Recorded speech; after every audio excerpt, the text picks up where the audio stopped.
Сәлеметсіздер ме, қымбатты оқушылар? Мен Шугурова Күнсұлу Оңғалиевна, Ақтөбе облысының білім басқармасы мемлекеттік мекемесінің Мақсұт Құсайынов атындағы Ақтөбе облыстық дарынды балаларға арналған мамандандырылған мектеп-интернаты коммуналдық мемлекеттік мекемесінің қазақ тілі мен әдебиеті пәнінің жоғары санатты мұғалімі. Баршаңызды қазақ тілі сабағына шақырамын. 7 класстың қазақ тілі сабағындағы жеңіс күні ұлы ерлікке тағзым атты 9 бөлімінің тақырыбы қазақстандық ұшқыштар. Сабақтың мақсаты мәтіндік және графиктік ақпараттың мағынасына түсініктеме беру, мәтін құрылымын сақтай отырып графиктік мәтін түрінде берілген процесті сипаттап жазу, сөйлем соңында және сөйлем ішінде қойылатын тыныс белгілерін дұрыс қолдану.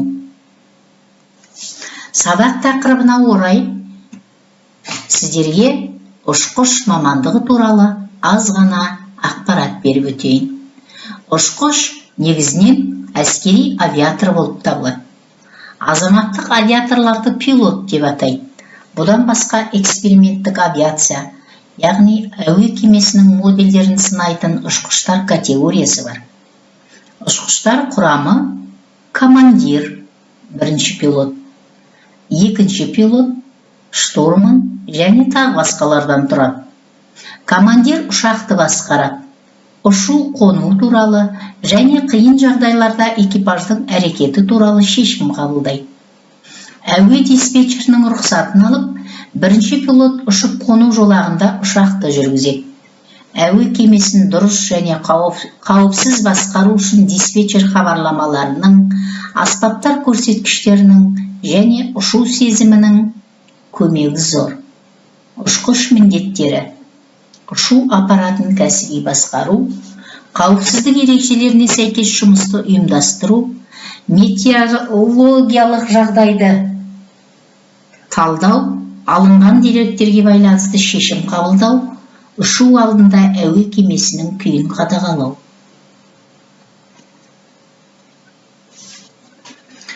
Ұшқыш ғарышкер елбасына күн туған соғыс жылдарында да, бейбіт өмірде де ең мәртебелі мамандықтардың бірі. Ұлы Отан соғыс жылдарындағы ұшқыштар: Вениамин Михайлович Милецкий, Нұркен Әбдірұлы Әбдіров, Виталий Иванович Королев, Талғат Жақыпбекұлы Бигелдинов, Григорий Сафронович Асеев,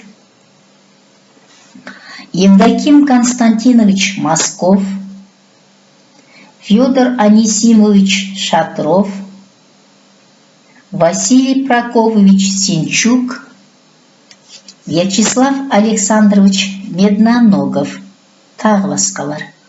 Енді осы тізімдердің ішіндегі ерекше берілген атауларға, аттарға мән берейік. Талғат Жақыпбекұлы Бигелдинов, Кеңес одағының 2 мәрте батыры. Талғат Бигелдинов атында біздің Ақтөбе қаласында әуе қорғаныс күштерінің әскери институты бар. Ал Евдоким Константинович Москов пен Федор Анисимович Шатров Ақтөбе өңірінің Мәртөк және Мұғалжар аудандарының тумалары.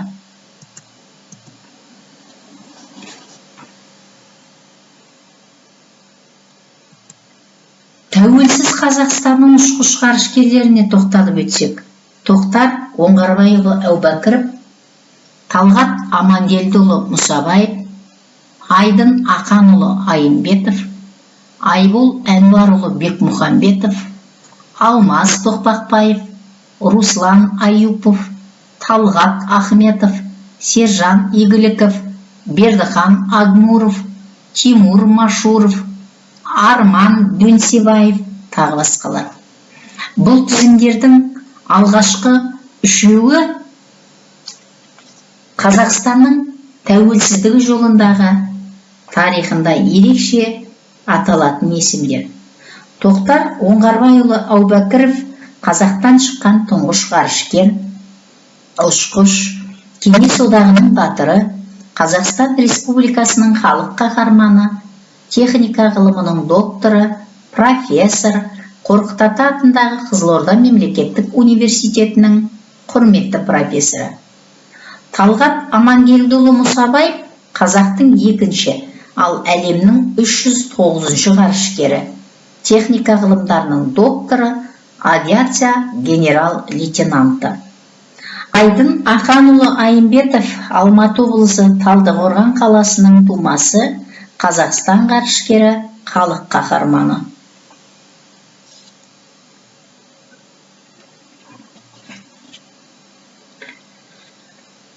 Осы жаңа тақырыпты игеріп, тапсырмалар орындау үшін бізге әрине әрқашан тілдік бағдар керек болады. Тілдік бағдар бойынша бүгінгі біздің тоқталатынымыз тыныс белгілері, яғни пунктуация. Тыныс белгілері тіл білімінде жазуға тән шартты белгілер жүйесі. Тыныс белгілерінің басты қасиеті айтайын деген ойды нақтылы, дәл түсініктетіп жеткізу, баяндалмақшы пікірді ала-құла етпей, айқын білдіру.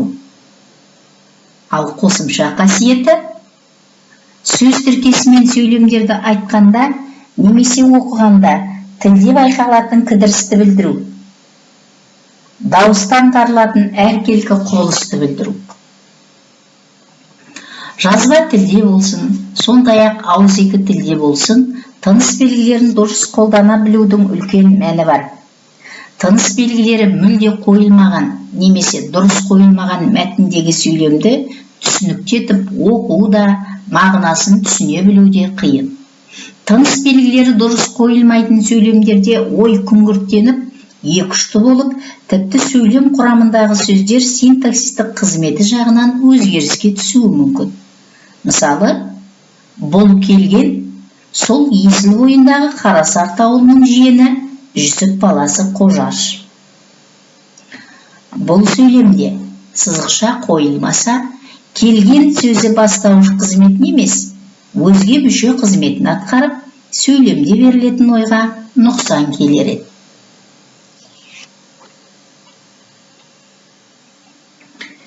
Бүгінгі өтілген жаңа тақырыпты игергендеріңізге қосымша ақпараттарды алғандарыңызға сене отырып, соған лайықты тапсырмалар топтамасын ұсынайын. Бірінші тапсырма 251 бетте А, Ә, Б бойынша шартты бойынша орындау, сабақ мақсатына орай. Екінші тапсырмада тілдік бағдар, тыныс белгілері, ережені қайталап оқу. Үшінші тапсырманың топтамасы 253 беттегі үшінші тапсырма. Шартты белгілер, тыныс белгілер тұрған жерге тиісті сөздерді қойып, сөйлемді құрастыру.